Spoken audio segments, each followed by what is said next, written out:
네, 안녕하세요. 반갑습니다. 여러분들은 이제 내년 시험을 준비하는 친구들이죠.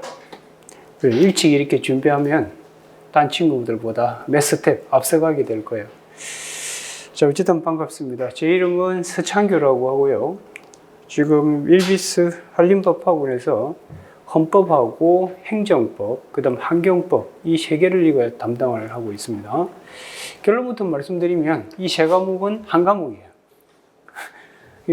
오늘 계속 강평하면서도 말씀드리겠습니다만, 특히 헌법과 행정법은요, 분리해서 공부하는 게 아니에요. 하나의 시스템으로 되어 있다는 걸 알면 공부량이 반으로 줄어들게 될 겁니다. 그래서 절대 따로따로 공부하는 게 아닙니다. 오케이? 하나 그냥. 하나에 대해서 일부는 법원에 가고 일부는 헌법재판소에 갈 뿐이에요. 지금 잠시 오늘 첫 시간이기 때문에 공법의 시스템을 제가 잠시 좀 보여드리고 이 문제에 대한 강평으로 들어가도록 하겠습니다. 아시겠죠? 저도 고시 준비할 때 어떻게 하면 이게 공부량을 줄일까 많이 고민을 했었어요. 저는 이제 사시, 행시, 예시 세 개를 다 준비를 했었고요. 근데 물론 최종 합격은 행정고시로 합격을 했습니다만 공부의 기본 메커니즘은 다 똑같아요. 근데 그때 느낀 것은 이 시험 준비는 학문이 아니라고요. 이건 테크닉입니다. 기술적인 거라고. 그래서 이런 걸 누가 잘 아느냐에 따라서 수험 시간과 공부량을 엄청 줄어들게 만들 수 있습니다. 알겠어요? 네, 좋습니다. 칠판 잠시 한번 보세요. 지금 이렇게 돼 있어요, 여러분들. 이 공법이라고 하는 것이 지금 헌법하고 지금 이제 행정법. 그 다음 행정법의 아류작인 이 안에 포함되어 있는 게 뭐냐면 환경법이에요. 이렇게 되어 있습니다. 그 다음 또 하나 더 결합시키면 여기다가 여러분 선택 과목 중에 국제법도 넓게는 공법 시스템화에서 움직이게 되는 겁니다. 제가 이제 모고시 할 때 이제 국제법이 필수 과목이라 가지고 그걸 열심히 또 공부를 하고 했었고, 제가 이제 공직을 그만두고 그 강의를 이제 지금 저는 강의가 직업이 아니에요. 강의는 너무 좋아서 제가 하고 있는 거고, 딴 일도 제가 지금 하고 있고 그런데 어쨌든 첫째가 강의를 할 때 국제법하고 헌법 강의를 처음 했었어요. 그러다가 이제 행정법 해달라고 막 그래요. 근데 이 학원은 반대가 됐어요. 제가 원래 행정법 하려고 이 학원에 왔었는데 학생들이 자꾸 헌법도 해달라고 그래요. 헌법을 좀 하고 있고요. 그다음 환경법 해달라고 그래서 환경법 하고 있는 거고, 아마 또 올해는 또 국제법 해달라고 하지 않을까 이런 생각이 들기도 한데, 자, 어쨌든 이 공법은 이렇게 돌아가요. 자, 그런데 특히 이 두 개는 한 과목이라는 걸 반드시 명심을 하셔야 돼요. 왜 그러냐면, 원래 공법은 한마디로 하면 이 국가하고 국민, 이 두 친구가 지금 법치주의를 놓고 싸우는 것이 공법이에요. 그래서 이제 국민 쪽에서는 국가가 법칙 안 지키면서 국가 작용했다 하면서 이제 소송으로 다툰다고. 그 소송이 두 개라고. 법원에 가는 게 있고 헌법재판소 가는 게 있습니다. 그래서 1차적으로 법원에 가고요. 그게 안 되면 2차적으로 헌법재판소로 오는 거예요. 그래서 헌법재판소에 68조 1항의 권리구제 헌법소원에 소송 요건에 뭐가 들어있죠? 보충성이라는 게 들어있는 거죠. 그래서 법원에서 안 되면 오라 이 말이에요. 그래서 결국 이렇게 되어 있습니다. 보세요. 지금 이제 국가가 이렇게 있잖아요. 이제 국민이 이렇게 있으면, 과거에는요, 옛날에는 국가가 곧 왕이었잖아요. 그렇죠? 그 시대 때는 국가는 앞으로 항상 이렇게 생각하세요. 공익을 대변합니다. 공익을 대변하고, 국민은 자기 이익, 사익을 대변하는 거. 이게 이제 헌법에서는 기본권이라고 부르는 거고요. 행정법에서는 개인적 공권이다. 이런 식으로 바꿔서 부를 뿐이에요. 뭔 말인지 이해가 되셨어요? 네. 그래서 이 국가가 공익 달성을 위해서 숱한 행위를 한다고요. 그걸 헌법에서는 공권력의 행사 또는 불행사다. 이렇게 이야기를 하는 겁니다. 이해가 되죠? 네, 좋습니다. 그런데 과거에는요, 국가가 국민을 향해서 국가 작용, 그냥 작용이라고 할게요. 국가의 숱한 작용을 하게 될 때, 이 작용은 법의 지배를 받지 않고 작용했다고요. 그걸 우리는 인치의 시대라고 부른다고. 절대 군주 시대. 그때는 공법이라는 게 없다고. 그 공법은 쉽게 말해서 국가가 국민을 향해 내려올 때 작동되는 법. 그게 공법입니다. 알겠어요? 네.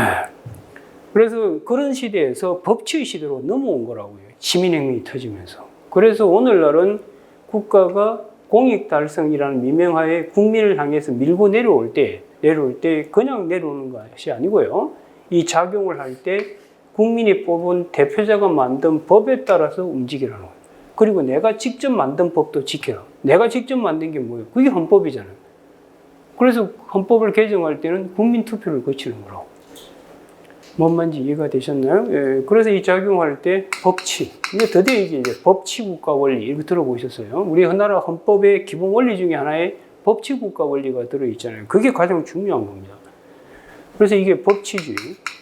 이 법치주의를 지키면서 작용을 해야 되는데 안 했다. 그러면 이제 이 친구가 들고 일어나는 거라고.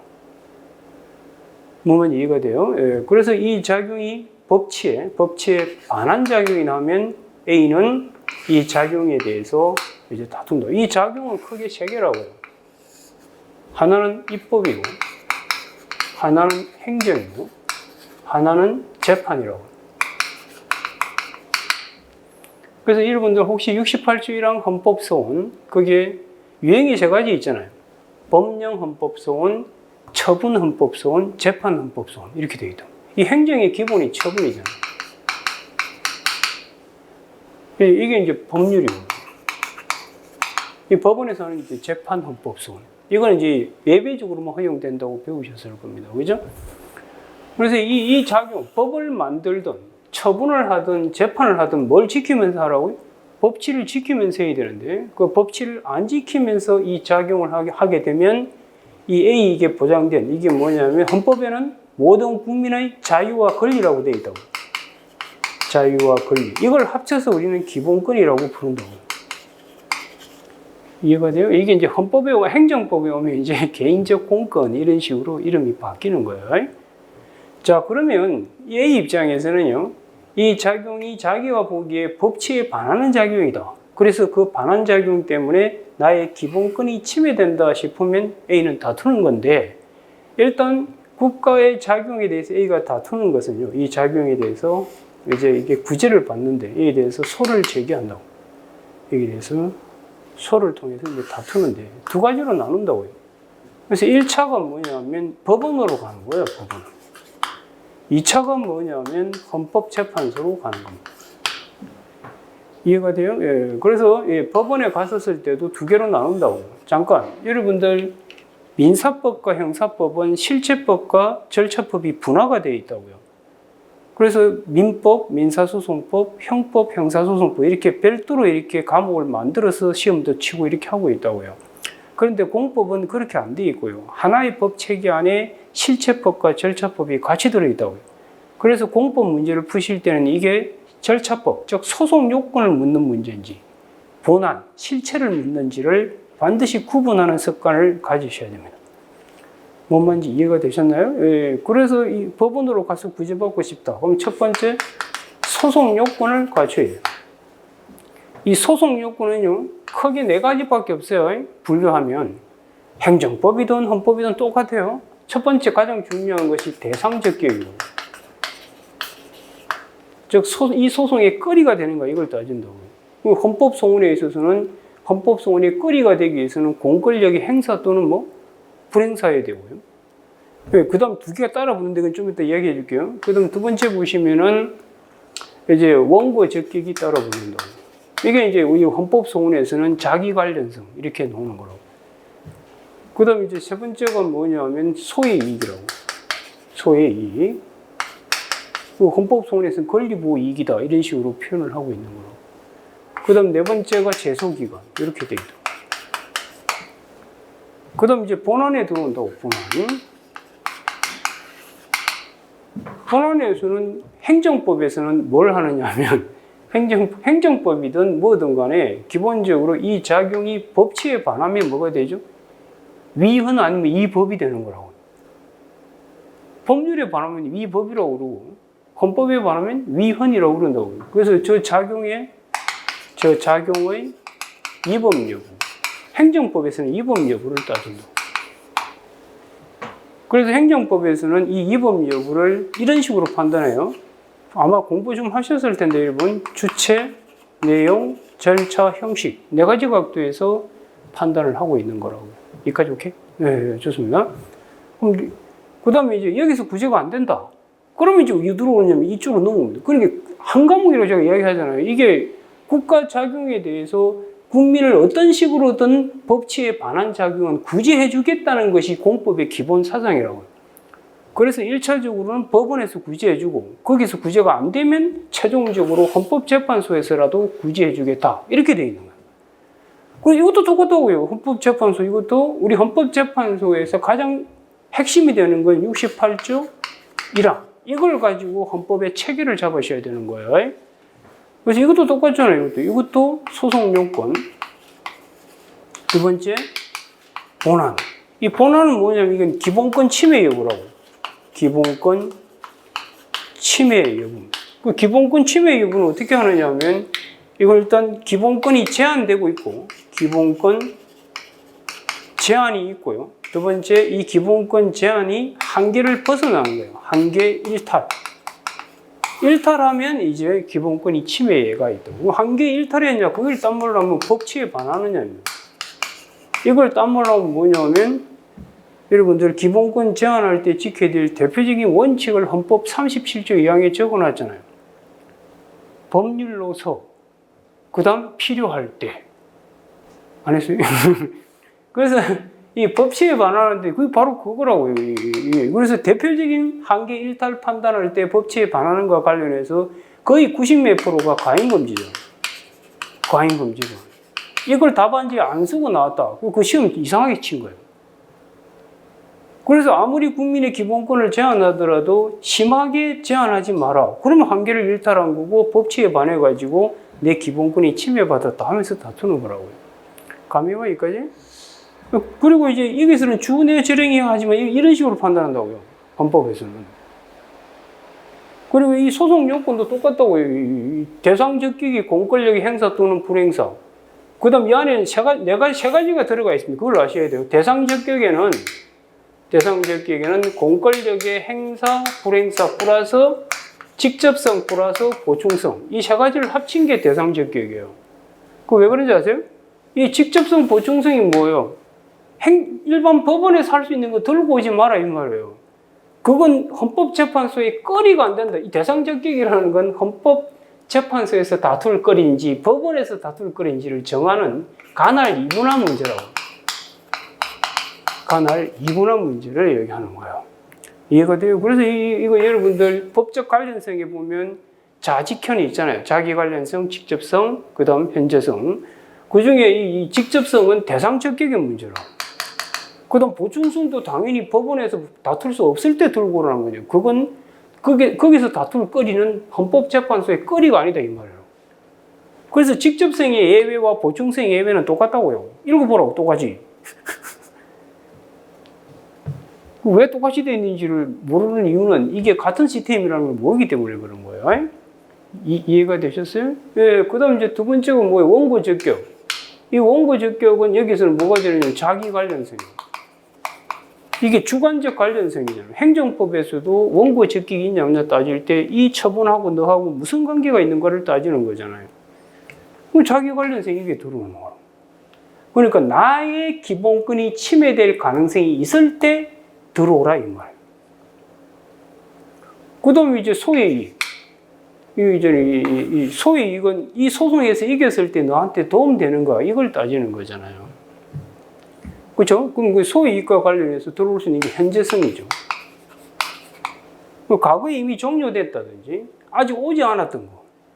그걸 왜 다투냐는 거예요. 그러니까 소외이익 문제가 되는 거예요. 제소기관은 뭐 어차피 91년 똑같이 되어 있는 것이고. 똑같은 문제라는 걸 아는 것이 헌법과 행정법 공부를 출발시키는 전제가 되는 겁니다. 감이 와요? 예, 그렇게 돼 있어요. 그렇게 돼 있고 헌법에서는 이제 이 국가 이쪽으로 올라가는 걸 민주주의 원리라고 부릅니다. 이걸 민주주의 원리라고 부르고 내려올 때를 법치라고 얘기하는 거예요. 그래서 이 올라가는 걸 민주주의 원리, 이거 매개체 역할을 하는 게 정당이죠. 그래서 이게 이 정당이 이상해가 오히려 민주주의를 파괴한다. 그럼 그 방어적 민주주의 하면서 이제 여러분 나온 것이 위헌정당 해산 심판. 그래서 헌법재판소에서 뭘 하는지를 중심으로 헌법을 정리하는 거예요. 그래서 이 위헌정당 해산 심판이 나오는 거고, 이제 국가 안에 보면 다양한 기관들이 있잖아요. 이 기관끼리 충돌해가지고 궁극적으로 국민이 피해를 보는 걸 막으려고, 그게 바로 권한쟁의 심판. 그 다음 이 국가 기관을 구성하는 고위공직자들, 이 공무원들 족치겠다. 이게 탄핵 심판이죠. 이해가 돼요? 예, 그 다음에 이제 국가 공권력 작용 중에 법률만 특히 놓고 이 법률이 직접성이 있을 때와 직접성이 없을 때로 나눈다고요. 직접성이 있으면 이때는 법률 그 자체에 대한 법령 헌법 소원이 68조 1항도 가능하고요. 그 다음 위헌법률 심판도 가능하고 68조 2항도 가능하다고요. 직접성이 없으면 이거는 될 수가 없죠. 될 수 없으니까 이것만 가능하고 이걸 이제 논의하는 거예요. 그게 다 헌법의 끝이라고 이게. 그거 이게 어디 있어요? 헌법은요 행정법 공부에 비하면 반밖에 안 됩니다. 근데 신기한 건 이게 하고는 헌법 시간을 더 많이 잡아놨더라고요. 난 개인적으로 이해를 못하겠어. 헌법은 행정법 공부의 반밖에 안 됩니다. 이 테두리 속에서 움직일 거라고.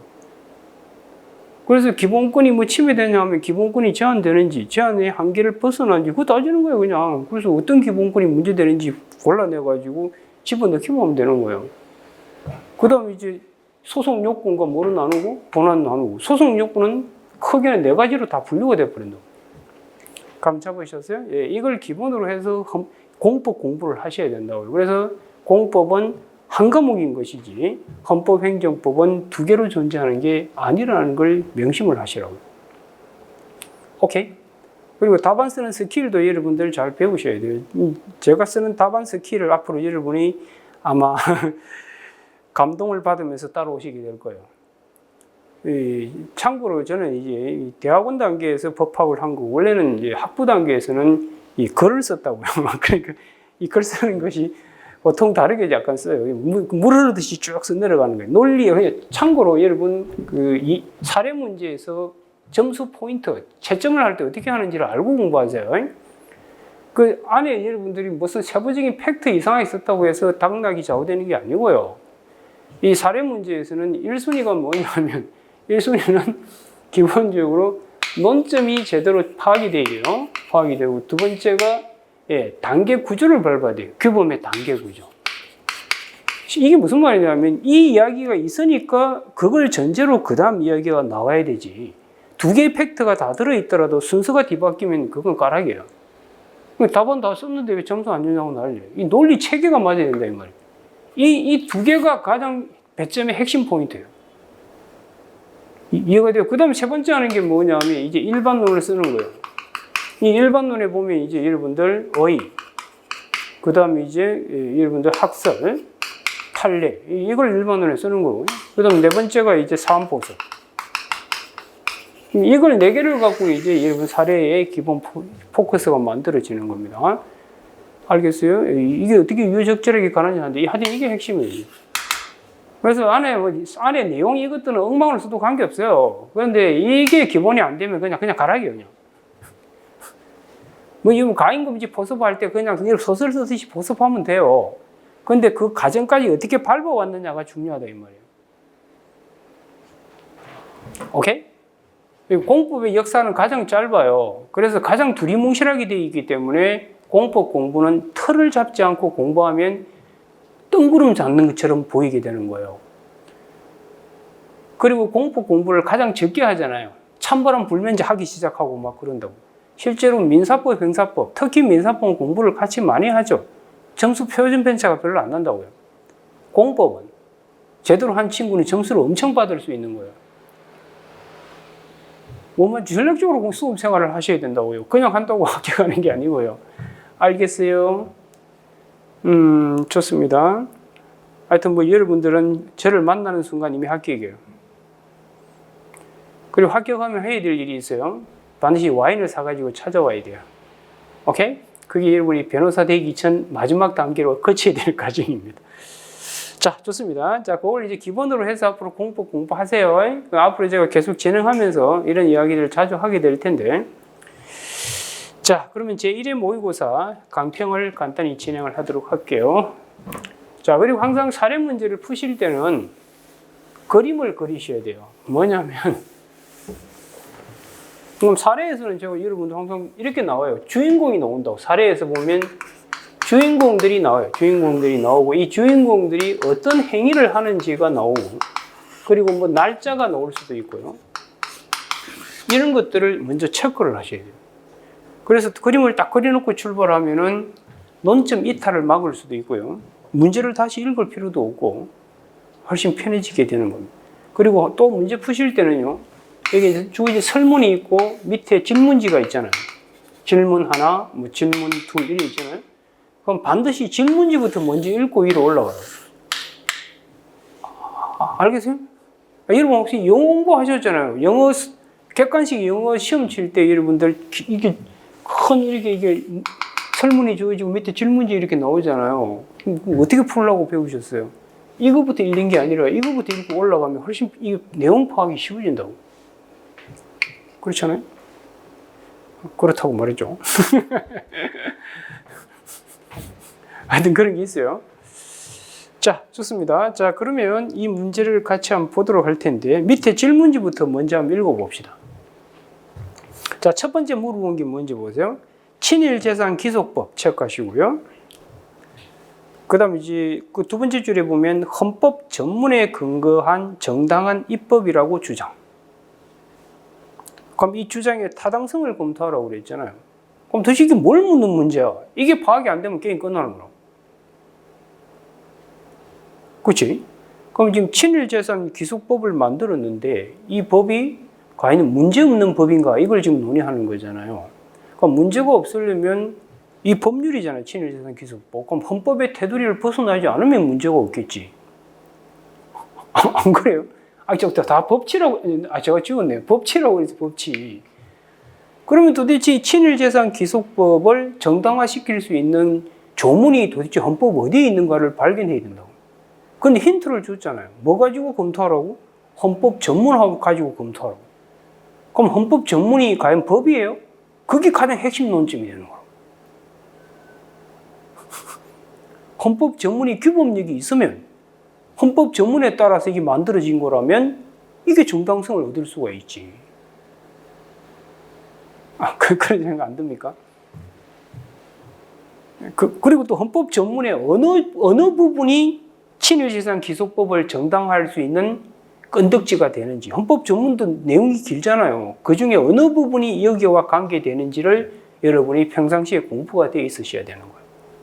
알겠어요? 여기에 들고 올 수 있는 헌법 전문 내용은 3.1운동 정신에 기반한 여러분들 우리 뭐죠? 외국의 뭐라고 그러죠? 외국에서 만든 걸 뭐라고 그러지? 임시정부 그 부분이, 임시정부 법통 개성 그 부분이 여기에 들고 올 수 있는 가장 건덕지가 되는 거고. 그럼 그걸 찾았다면 그 다음 뭐예요? 헌법 전문에 있는 내용이잖아요. 그럼 헌법 전문이 과연 법이냐? 이걸 논의해야 된다고. 규범력이 있는지. 그건 이제 우리 헌법재판소의 판시 내용을 알고 있는 게 중요하죠. 우리 헌법재판소는 규범력 인정하잖아요. 그래서 헌법 전문에 반하는 법률을 만들면 위헌이다 이렇게 얘기하고 있죠. 물론 구체적 기본권을 도출할 수는 없다고 하지만 그걸 소개하는 게 핵심 포인트. 물론 학자들 사이에서는 논란이 있다고요. 헌법 전문은 쇼에 지나지 않는다. 그래서 규범력 없다 이렇게 보시는 분도 있지만 헌법 전문은 우리나라 헌법의 기본 원리를 담고 있다는 거예요. 그 헌법의 기본 원리라는 건 근본 규범이라고. 거기서 파생되어 놓은 게 우리 헌법의 개별 조문들이라고. 그러니까 헌법 개별 조문도 헌법 원리와의 조화 속에서 해석을 해야 되는 거라고. 감이 와요? 그런 것들을 지금 테스트하려고 출제한 거예요. 이게 쉬운 문제가 아니고요. 이건 헌법의 기본 메커니즘을 이해하고 있어야 풀어낼 수가 있는 거예요. 그게 첫 번째 문제고요. 감 잡으셨을까지? 자, 그 다음 이제 두 번째 문제 보시면, 이제 갑은 친일 재산을 그 취득, 정여 등 원인 행위 시, 그럼 이미 친일재산을 취득 정의는 이미 게임 끝났죠, 과거에. 한참 오래전에 일어난 일이고. 그런데 그 이미 게임 끝난 사건에 대해서 나중에 무슨 법이 만들어진 거죠? 친일재산 귀속법이 만들어진 거잖아요. 아, 그러면 이건 뭘 묻고 있는 문제? 소급 입법 금지 문제가 생기겠구나. 이 문제가 되는 거죠. 그리고 이제 싸그리 뺏어간다고 하니까 또 뭘까지 물어본 거죠? 가인금지 원칙 위반. 그러면 여러분들 지금 재산권 침해, 그럼 재산권은 기본권이잖아요. 그럼 기본권 침해 여부를 물을 때는 답안서는 공식이 정해져 있다고요. 일단 제한되는 기본권이 있는지, 그게 재산권 맞는지, 맞다고 하더라도 한계를 일탈했는지, 이 한계 일탈에서는 이게 두 개를 들고 나온 거죠. 하나는 뭐죠? 소급입법 금지 원칙. 하나는 뭐다? 가인금지 원칙. 그러니까 이런 답안 쓰실 때 뭐부터 써야 돼요? 제한되는 기본권인 재산권이 과연 맞는지를 논증을 하셔야 된다. 그럼 친일 재산도 과연 재산권이 들어오는지, 들어온다 해야 답을 쓸 거 아니에요. 그거 막 거기서 게임 끝나버리면 그다음 논할 필요가 없잖아요. 무슨 기본권 침해 여부를 논할 필요가 없죠. 제한되는 기본권이 없는데. 그런 생각이 안 들어요? 그렇다고 빨리 말해주세요. 네, 그걸 묻는 것이고요. 자, 그 다음 이제 세 번째 묻는 문제가 뭐냐.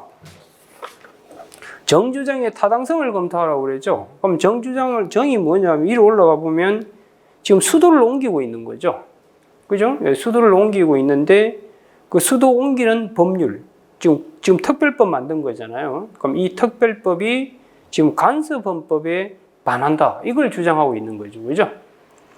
자, 그렇다면 여기서 묻고자 하는 건 뭐겠어요? 과연 헌법의 영역에서 간섭헌법이 인정되는지, 인정된다고 했었을 때 이 사례에서 간섭헌법의 성립 요건을 갖췄는지, 갖췄다 하더라도 간섭헌법이 성문헌법과의 효력관계가 어떻게 되는지, 그걸 쓰라는 게 이 문제의 포인트라고. 이해가 되죠? 예, 좋습니다. 물론 이제 우리 헌법재판소는 대등적 효력설을 취하지만 학자분들의 다수 입장은 보충적 효력설에 가 있다고요. 즉, 우리가 수도가 서울이 수도라는 것이 우리 성문헌법에 없을 때 한해서 보충적으로 뭐가 들어온다고? 간섭법이 들어오는 거죠. 그럼 그럴 때는 그 간섭법은 그냥 헌법의 레벨이 돼버립니다. 그게 보충적 효력설이에요. 그럼 보충적 효력설은 그 관계된 성문헌법이 있으면 성문헌법으로 해결이 되지 간섭법 들고 오면 안 된다는 거예요. 그런데 지금 수도가 서울이라는 것은 성문헌법이 없잖아. 그러니 뭘로 메꾸면 되죠? 간섭헌법으로 메꾸고, 그거는 곧 무슨 법이 돼버리죠? 헌법이 되는 거로. 감 잡았으니까지, 예, 그렇게 풀어나가라는 게 이 문제의 기본 포맷입니다. 아시겠죠? 예, 좋습니다. 자, 그러면 그 설문을 잠시 한번 봅시다. 설문에서 주인공들을 체크하실래요? 자, 얼 체크하시고요. 얼. 위에 올라오셔서 그 얼 체크하시고, 얼은 이제 친일파죠. 친일파고. 그 다음 세 번째 줄에 보면 갑은 그 친일파 후손이죠. 갑, 얼이 나왔고요. 그 다음에 이제 그 조사위원회 체크하시고, 친일 반민족 행위자 재산조사위원회. 이 친구가 이제 국가의 공권력 행사하는 거죠. 자, 조사위원회가 지금 뭘 한 거죠? 밑으로 쭉 내려오시면은 그 첫 번째 패러그래프 끝에 보시면 토지들이 국가로 귀속된다는 결정한 겁니다. 그까지 나와 있는 거예요. 그죠? 자, 그러면 뭐 문제 위에 있는 내용은 크게 뭐 어려운 건 없고요. 지금 이렇게 되어 있는 거예요. 지금 이 얼이 있고, 얼이 친일파고, 그리고부터 이제, 예, 갑이 있죠. 친일파 후손. 그리고 이 친구 가진 재산, 이 친일 재산을 이제 이쪽으로 넘겨받았겠죠, 이쪽. 그죠? 그리고 한참 전에 넘겨받았고, 그래놓고 나서 이제 지금 무슨 법을 만든 거냐면, 거기에 보면 우리가 친일재산 귀속법,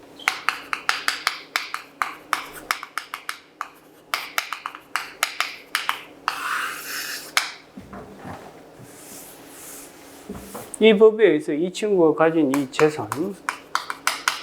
재산을 이제 이 친일재산 귀속법에 의해서 족치고 있는 거라고. 이해가 되죠, 여기까지. 지금 그런 상황이에요. 자, 그래서 이제 내용은 크게 어려운 건 없어요. 어려운 건 없고, 물어본 문제대로 가보면 이제 친일재산 기속법에 대하여 대한민국의 절대다수 국민은 헌법 전문에 근거한 정당한 입법이라고 주장하고 있다. 이 주장의 타당성을 검토하라고 그랬으니까. 그럼 이 친일재산 기속법, 이 기속법이 과연 정당한지. 그럼 정당한지에 대해서 힌트를 준 겁니다. 뭐 가지고 이 정당한지를 한번 논쟁해 보라고요? 헌법 전문가죠. 그러니까 이 헌법 전문.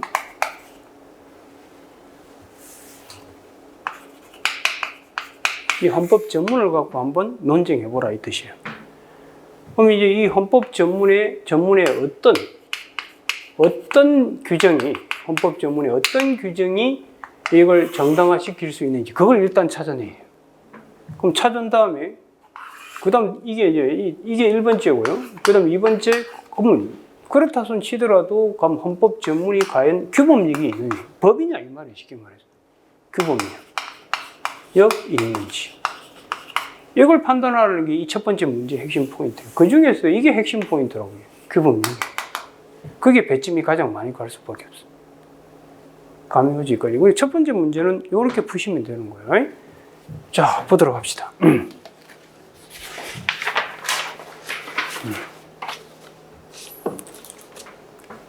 자, 그 설문 1에 대해서 논점 정리한 거 같이 한번 읽어볼게요. 자, 여기서 이제 끌고 나올 수 있는 게 여러분이 감을 잡아야 된다고. 그럼 헌법 전문 중에서 여기에 들고 올 수 있는 가장 근사치에 있는 걸 발견해야 된다. 그게 다름 아닌 3.1 운동으로 건립된 대한민국 임시정부 법통을 개성한다는 이 조문이 여기에 들고 올 가장 가까이 있는 거예요. 그래서 그걸 들고 와가지고 이것이 입법 목적을 정당화하는 헌법적 근거 조항이 될 수 있는지. 그렇다. 만약 그렇다면 그 다음 해결해야 될 것이 헌법 전문의 규범력이 있어야, 그러니까 이게 헌법이잖아. 쉽게 말하면. 헌법이 되면 헌법 테두리 안에서 만든 거니까 문제될 거 없다. 이런 식으로 몰아가려고 할 거라고. 그래서 두 번째 목차에 보시면 이제 헌법 전문의 임시정부 법통 개성이 친일재산 기속법의 헌법적 근거 조항이 될 수 있겠는가? 그러려면 이제 뭐부터 해야 돼요? 임시정부 법통 개성. 이게 도대체 뭘 뜻하는지 이게 공부가 되어 있어야 된다고. 그래서 그 의미에 대해서 그 밑에 나와 있죠. 첫 번째, 두 번째. 그걸 여러분이 기억해 두시고요. 그래가지고 사안 포섭해 보면, 오, 그렇다. 근거가 충분히 될 수 있다. 이렇게 포섭이 되는 거예요. 됐죠? 여기까지? 예, 그 안에 내용 여러분 읽어보세요. 지금 이제 여러분에게 각을 잡아 드리는 거예요. 안에 내용물은 여러분이 스스로 공부하시면 되는 겁니다. 자, 그 다음 이제 세 번째 보시면 헌법 전문의 규범적 효력. 이게 이제 가장 핵심 논점이라고 해요. 그래서 항상 여러분들이 사례 문제 푸실 때 주요 논점이 있고 부수적 논점이 있다고요. 그래서 주요 논점은 여러분이 양을 많이 할애하셔야 돼요. 그게 배점이 가장 많이 갈 테니까. 그러면 헌법 전문의 규범적 효력 되어 있잖아요. 그래서 그 문제점을 제가 한번 보세요. 논리 전개를 어떻게 하려고 했는지 보세요. 헌법 전문의 임시정부 법통 개성을 일제 잔재 청산의 헌법적 근거로 인정하더라도, 그렇죠. 지금 인정했잖아요. 저는 인정한다 하더라도 그 헌법 전문이 과연 동특별법의 입법 목적을 법적으로 정당화하는 헌법적 규범으로 볼 수 있지. 쉽게 말해서 헌법이 되겠냐 이 말이에요. 그래야 여러분들 헌법의 테두리 안에서 만든 거니까 문제될 게 없다. 이렇게 끌어가게 될 테니까. 그래서 줄이면 결국은 헌법 전문의 규범적 효력. 이걸 과연 받아들일 수 있겠냐. 이게 포인트가 된다는 거예요. 그래서 두 번째 목차에서 이제 헌법 전문의 규범력 인정 여부에 대한 견해 대립을 정리해 두시라고. 그래서 그 학설은 뭐 급하면 안 쓰시더라도 판례는 반드시 소개하셔야 됩니다. 알겠죠? 예, 우리 판례는 헌법 전문의 법적 규범력을 인정하고 있거든요. 그 문장을 그대로 외워두세요. 외워서 답안에 쓸 수 있도록 준비를 해 두시라 이 말이에요. 감 잡으셨어요, 여기까지? 예. 그래서 결국은 규범력을 긍정하시면 돼요. 됐나요? 그 다음에 이제 쌍가로 3번에 헌법 전문의 규범력의 범위라고 되어 있죠. 이건 이제 좀 더 지식 자랑하는 거예요. 이건 급하면 안 쓰셔도 무방해요. 무방한데, 어쨌든 입법 만들 때도 뭘 지켜야 된다고? 헌법 전문을 벗어나면 안 되고, 그리고 재판할 때도 재판 규범성을 인정할 수 있는 거고. 그렇지만 구체적 기본권을 도출할 수는 없다. 그 부분은 선택형 지문으로도 자주 출제가 되죠. 그죠? 예, 그렇게 소개하고 결론 맺으시면 됩니다. 됐나요? 그러니까 제가 이야기했지만 법학은요, 에세이가 아니에요. 논리적 에세이라고요. 그래서 아까 제가 중요한 게 뭐라고? 단계 구조를 이렇게 밟아왔는데, 이 문제의 단계 구조는 1단계가 뭐라고요? 헌법 전문의 어느 내용이 이 법률을 정당화할 수 있는 것과 연결되는지. 그럼 연결되는 걸 찾았다면 2단계에서 그 다음 검토해야 될 것이 그러면 헌법 전문이 도대체 법이냐 이거예요. 규범이. 그걸 써보라고 출제한 문제라고. 감 잡으셨죠, 이거지. 됐나, 여기까지? 예, 좋습니다. 자, 이제 두 번째 문제를 풀어보도록 합시다.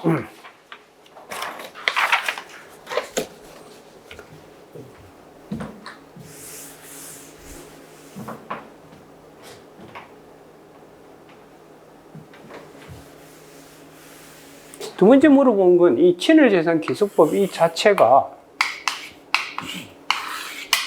갑의 재산권. 이 재산권, 이게 침해 여부. 이걸 본안만 묻고 있는 거예요. 침해 여부를 묻고 있는. 그럼 이 기본권 침해 여부를 물을 때는 반드시 여러분이 1단계 하셔야 될 것이, 참고로 행정법에서는요, 학생들이 가장 힘들어하는 게 뭐냐면 행정법은 이게 가장 힘든 거예요. 이 지금 행정청이 국민 A한테 어떤 행정작용을 하잖아요. 그럼 행정법에서는 사례 문제를 풀기 위한 출발이 되는 게 뭐냐면 이 행정작용의 법적 성질이 규명이 돼야 돼요. 이게 소속이 뭔지, 예를 들어서 허가인지, 특허인지, 무슨 적시강제인지, 행정조정, 이게 파악이 돼야 돼요. 그리고 기속인지, 재량인지, 이게 파악이 돼야 돼요. 그게 파악이 안 되면 문제를 못 풀어요. 그럼 이제 헌법에서는 뭐가 파악이 돼야 되느냐 하면, 여러분 헌법 문제의 거의 대다수를 차지하는 게 68조 제1항, 권리구제형 헌법소원을 기본으로 해서 이루어진다고요. 무슨 말인지 아시겠어요? 예, 그럴 경우에 물어보는 건 뭐냐면 결국 갑의 기본권이 침해되는 걸 물을 거라고. 그럼 도대체 이 국가가 공권력 작용을 할 거 아니에요? 이것도 공권력이잖아요. 그럼 이 공권력 때문에 갑의 어떤 기본권이 지금 제한되고 침해될 수 있는지를 파악 못하면 게임 끝나는 거예요. 이거는 이를 아예 줬잖아요.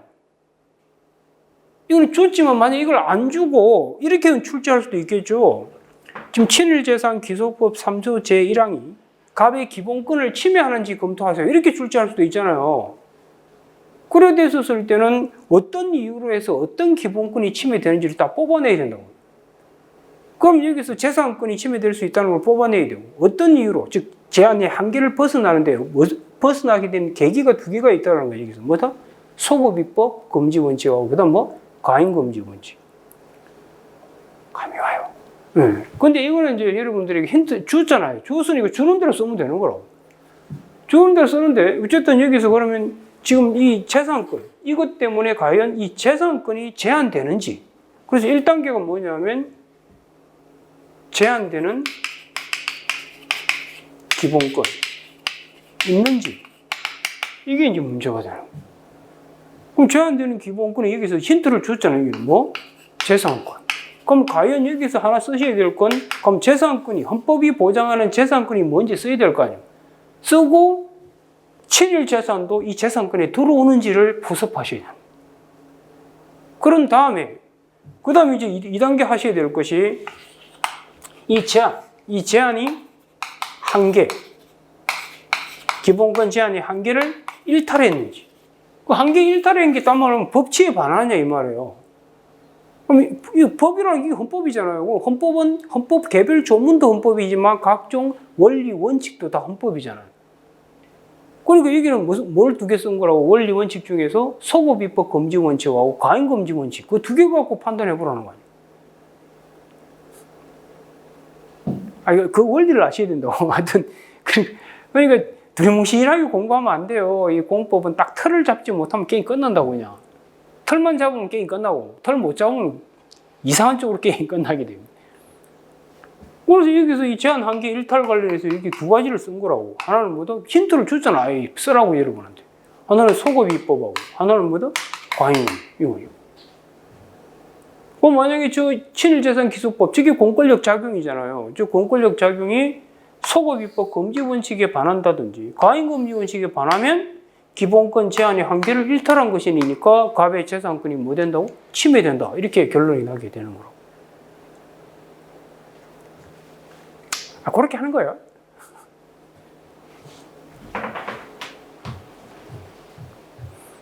어디 가도 공법을 이렇게 배운 데가 없다는 건 분명히 알지만 둘이 그냥 몇 가지 외워서 대충 들어가라고. 어제 그렇게 해서 다 못 쓴다고요. 이 초창기 여러분 변호사 시험 초창기 때야 몇 가지 외워서 가서 대충 그냥 답안지만 제처럼 합격했다고요. 지금은 그럴 때가 아니라고. 지금은 진짜 명실상부한 이제 과거의 그 고시하고 이제 다 같은 길로 들어서 버렸다고. 대충 해가지고는 명함도 못 냅니다. 오케이. 그래요. 알겠죠? 어떻게 하는 거지? 그러면 답은 금방 다 쓴 거라고. 그리고 여기서 중요한 게 하나 있어요. 그건 이제 부분 삽시다. 자, 그럼 해설 부분 같이 한번 보도록 할게요. 자, 그 문제 2번에 대해서 그 논점 정리한 거 한번 볼게요. 자, 특별법의 내용이 헌법 13조 제2항의 소급입법에 의한 재산권 박탈이나 가인금지 원칙의 위반에 해당하는 것은 아닌지 문제된다. 그래놓고 이제 그걸 구체적으로 풀었으면 첫 번째, 여러분들 이게 뭔지 알아요? 헌법 전문과 헌법 본문의 관계가 문제인데 이게 왜 튀어나오는지 아십니까? 칠판 보세요. 지금 여러분들 제가 아까 얘기했지만 우리나라의 한국 헌법에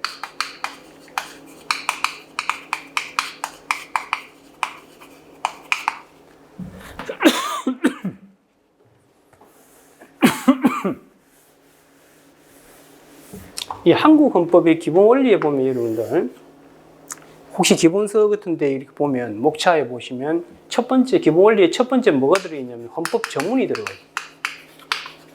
그 다음 국민주권의 원리가 있고요. 그 다음 민주주의 원리.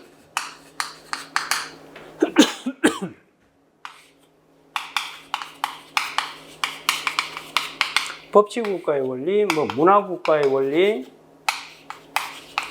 그 다음 뭐 국제평화주의, 뭐 이런 게 들어가 있다고요. 자, 그러면 이 기본 원리라는 거는 뭐냐면 혹시 여러분들 그 한스 켈젠 들어보셨어요? 한스 켈젠? 헌법 공부, 처음 들어봐요.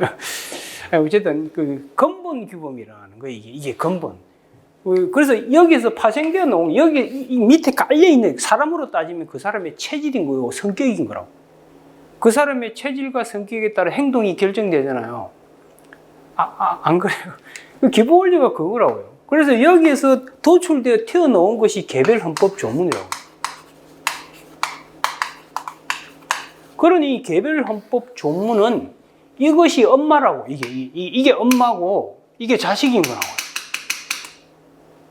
그래서 개별 헌법 조문의 의미가 뭔가를 해석할 때도 기본 원리를 보면서 해석하는 거예요. 이해가 돼요? 자, 그럼 법률을 만들잖아요, 이렇게. 이 법률이 위헌인가 아닌가를 판단할 때도 이 기본 원리와의 관계 속에서 이 법률을 해석한다고요.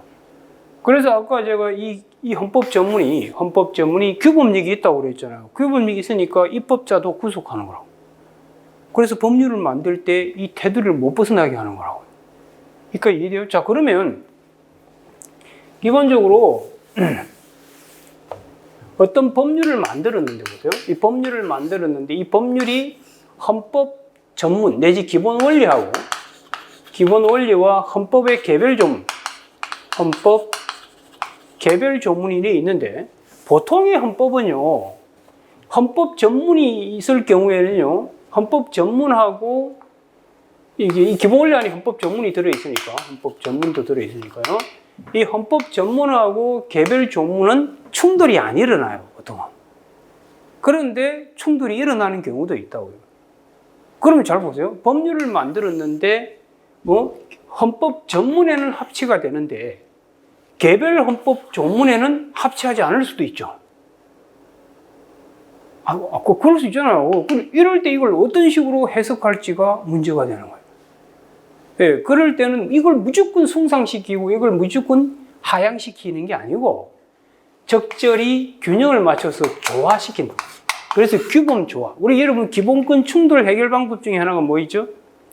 규범 조화적 해석이잖아요. 조금씩 양보해가지고 균형을 맞추려고 하는 게 규범 조화적 해석이라고. 이해가 되죠? 그럼 지금 친일 기속법 만든 거 있잖아요. 친일.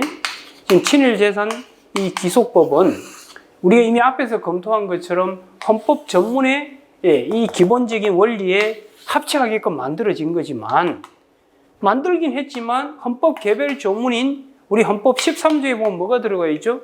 소급 입법 금지가 들어있다고. 13조. 그 다음 37조 2항에 가인 금지가 들어있다고. 그러니까 이건 충족시킬지 모르지만 이 부분 관련해가지고 이 법률이 문제될 수 있다는 생각이 드는 거예요. 이제 감이 와요? 그러면 이 법률을 해석할 때 이걸 들고서 보니까 이거 소급 입법될 여지도 있는데, 이거 가인금지 원칙 위반될 수도 있는데, 손 치더라도 이 기본 원리를 고려해가지고 이걸 조금 양보시켜야 되는 거라고. 가능하기까지. 그럼 좀 너그러워지겠지. 그러면 가인금지 원칙 위반이 안 될 가능성이 높아지는 거예요. 제가 하는 말 이해가 돼요? 뭔 말이지? 자, 그리고 여기서 이제 소급입법은 잘 알아두셔야 돼요. 소급입법은. 제가 이거 왜 집었는지 아시겠어요, 여러분들? 이걸 이해하라 이거예요. 그래서 이 개별 헌법 조문하고 기본 원리가 이렇게 충돌이 일어났을 때 규범 조화적으로 해석한다는 뜻은 이 법률이 여기에 위반될 가능성이 있더라도 이것 때문에 위반이 안 될 가능성으로 갈 가능성이 높아질 수 있다는 뜻이라고. 오케이. 네.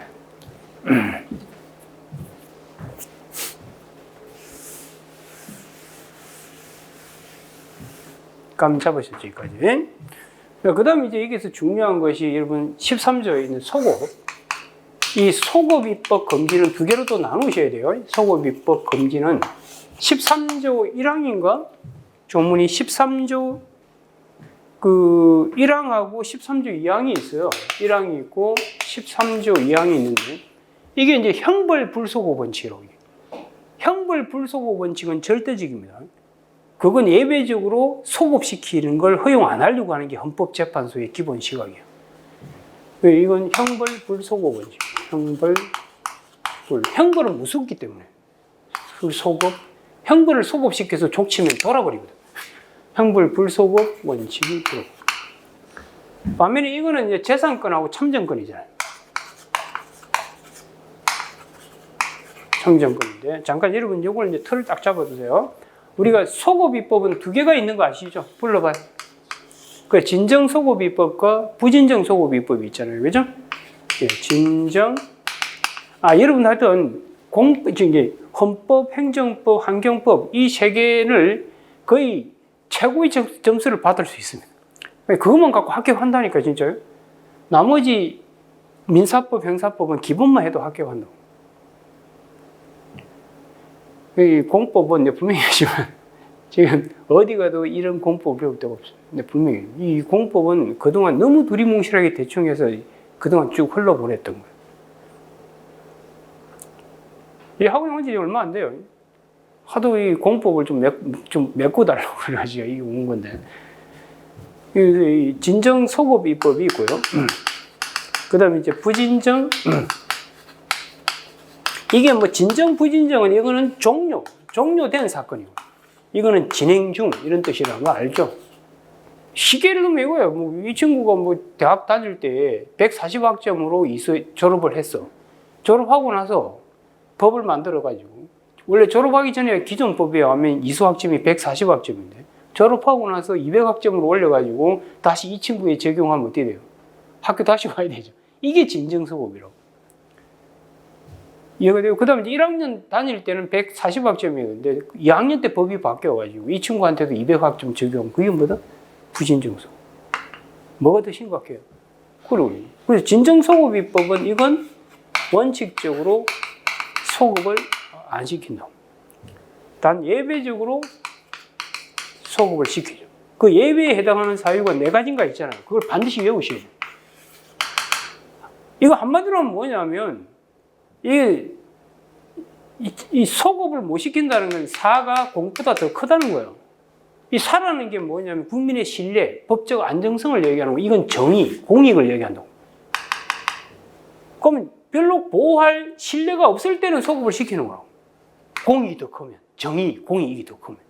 대표적인 게 이 사건이라고. 정의, 공익이 더 큰 사건이라고. 이해가 되죠? 무슨 말인지? 반면에, 잠깐, 소급입법 그러니까 만약에 진정 소급입법인데 소급을 시키면, 소급을 만약 시키잖아요? 소급을 안 되는데 소급시키게 되면 이게 바로 헌법의 원칙인 진정 소급입법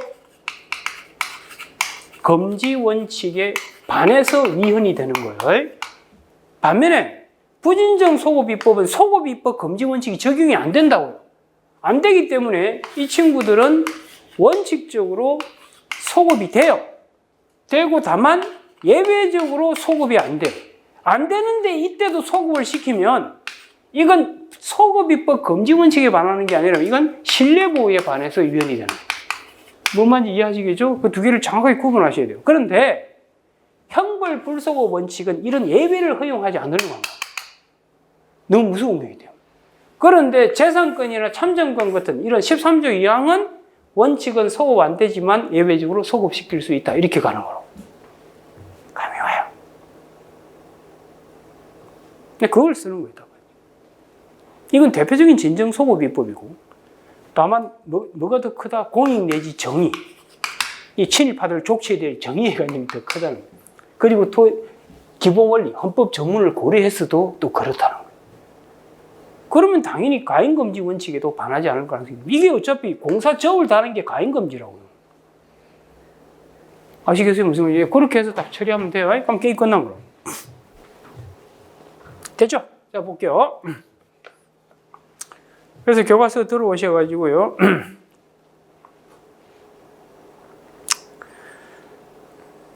그래서 그 논점 정리 보시면 그 헌법 전문과 헌법 본문의 관계가 문제된다. 이걸 왜 썼는지 아시겠죠, 이제? 자, 그 다음에 이제 친일 재산이 헌법이 보장하는 재산에 포함되는 거. 그게 해결이 돼야 돼요. 그 다음 이 사건 기속 조항이 진정 소급입법으로서 헌법 13조 제2항에 위배되는지, 그리고 가인금지에 혹시 위배되는 건 아닌지. 그래가지고 위배되면 재산권 침해가 일어나게 되는 거니까요. 자, 그러면 이제 헌법 전문과 헌법 본문의 관계죠. 이 부분은 여러분이 집에서 꼼꼼히 읽어보세요. 제가 설명했던 그걸 바탕으로 해가지고. 자, 그 다음 3번에 보시면 친일 재산이 헌법이 보장하는 재산인지, 만약에 헌법이 보장하는 재산이 아니라면 재산권 침해 자체는 아예 생길 수가 없는 거니까요. 그러면 헌법에서 보장하는 재산이 뭔지에 대해서 언급해야 되죠. 일반론. 언급한 다음에 사안 포섭해서 무조건 어디로 가야 돼? 이건 재산권의 보호 범위에는 들어온다고 몰아가야 된다고. 그 어떻게 제가 논정해서 몰아갔는지는 읽어봐요. 그러면 충분히 이해가 되실 겁니다. 자, 그 다음 이제 4번에 보시면 헌법 13조 2항 위배 여부죠. 그 13조 2항이 결국은 뭐죠? 소급입법 금지 원칙. 그래서 이건 두 개로 여러분들 일반론적으로 알아두세요. 13조 1항하고 뭐다? 13조 2항. 이 두 개를 우리 헌법재판소가 어떤 식으로 접근하고 있는지. 이건 기본적으로 소급을 안 시키려고 한다는 거예요.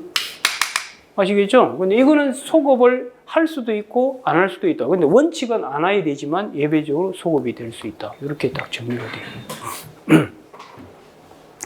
감 잡았었죠, 여기까지? 자, 그러면 이제 항상 소급 문제 나오면 두 개로 나눠야 돼요. 진정 소급입법과 부진정 소급입법. 나누고 사안의 경우는 무슨 소급이라는 걸 밝혀야 돼요. 진정 소급입법이라는 걸 밝히시라고. 됐죠? 그렇게 밝히시고. 그런 다음에 이제 사안 포섭하시면 돼요. 그 사안 포섭하실 때 뭘 활용하셔야 된다고? 헌법 전문을 활용하시면서 하라고. 그럼 결국 이거 뭐가 더 크다고 몰아가야 돼요? 진정 소급입법이니까 원래 소급하면 안 되지만 뭐보다 뭐가 더 크다? 사보다 공. 왜? 이 친일파들 족치는 헌법 전문의 기본 정신을 고려해 봤을 때 그렇게 해석하는 게 맞다는 거예요. 그렇게 포섭한 거예요, 제가. 그 다음에 이제 가인금지 원칙 위반도 똑같아요. 가인금지 쓰는 거 아시겠죠? 목적의 정당성, 수단의 적합성, 침해의 최소성, 법익의 균형성. 이것도 뭘 고려하면서 제가 답안을 쓴 거라고요? 헌법 전문의 가치를 고려하면서 답안을 쓴 거라고요. 그렇게 해서 포섭하면 돼요. 안에 보습한 내용들은 여러분이 보세요. 보면서 이렇게 하면 되겠구나, 이렇게 감상하면 되지, 이걸 제가 여러분에게 설명할 내용은 없습니다. 그래서 이 논리 단계를 밟아서 제대로 왔냐가 채점의 1순위가 되는 거라고요. 안에 내용물을 여러분이 보습을 갖다 좀 약간 엉성하게 했다 해서 그것 때문에 떨어지고 하는 게 아니라고요. 이 규범의 단계 구조를 제대로 밟아서 이까지 끝까지 끌어왔는지, 이게 아주 중요한 거라고. 그리고 여기서 출제자가 묻고자 하는 논점을 제대로 파악해가지고 그 논점을 단계를 밟아가지고 끌어왔는지, 이게 핵심 포인트가 되는 거예요. 감 잡으셨어요. 그렇게 해결하면 돼요. 안에 내용은 여러분이 읽어보시기 바라고, 이제 세 번째 문제를 보도록 합시다.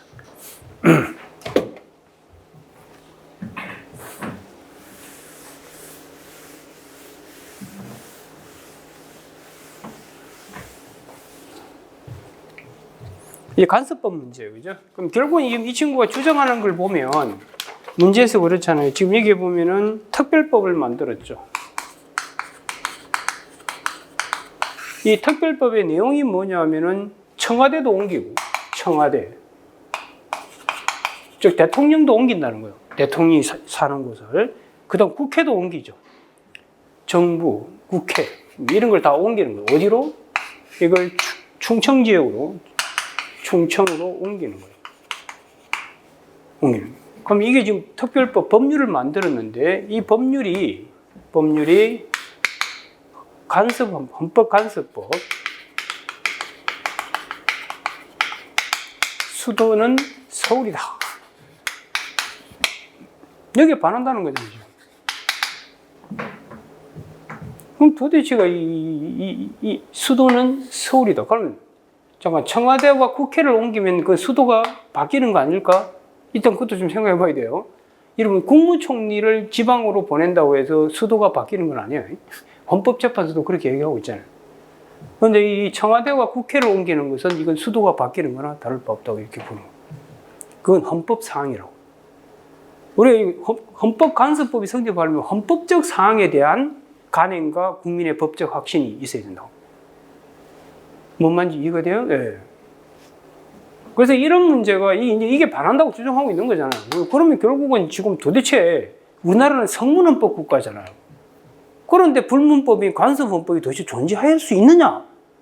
그걸 먼저 이야기를 해야 돼요. 그런데 우리 헌법재판소 소개하면 된다고. 있다는 거예요. 왜? 헌법의 개방성이라든지 헌법이 일일이 다 담아낼 수가 없다라는 거예요. 성문헌법이. 알겠죠?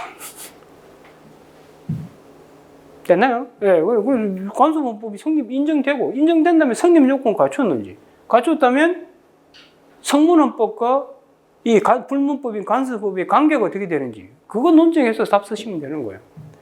알겠어요? 예, 다 했어. 자, 한번 볼게요.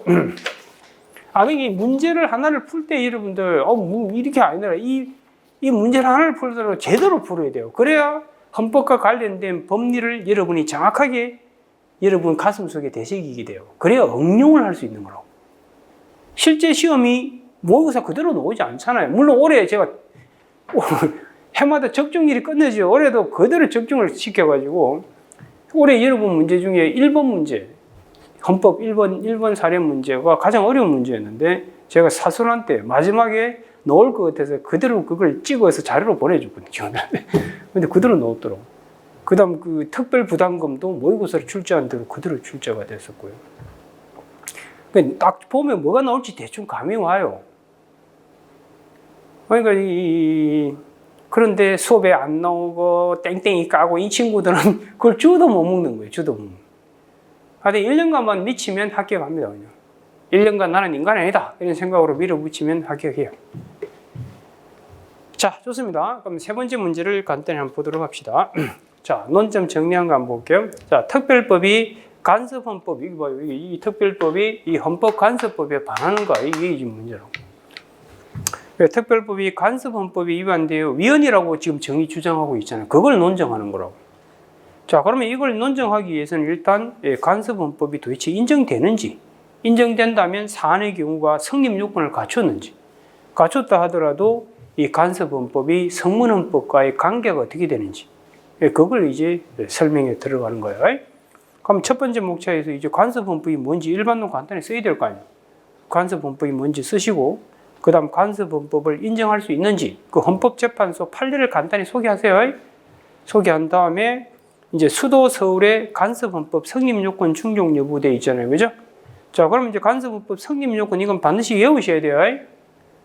외우시고 이제 사안 포섭하면 되죠. 그럼 수도가 서울이라는 건 이건 헌법사항이라고.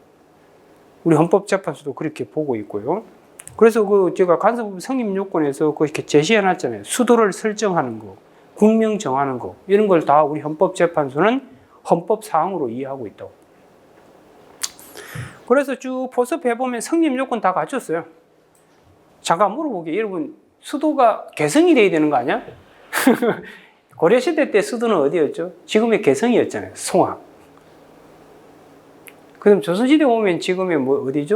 한양, 지금 서울이지. 지금 여러분들은 그런 간섭법이 가슴 속에 법적 확신이 들어요? 수도는 무조건 서울이어야 된다는? 그럼 여러분 집이 서울에 있기 때문에 그런 거예요.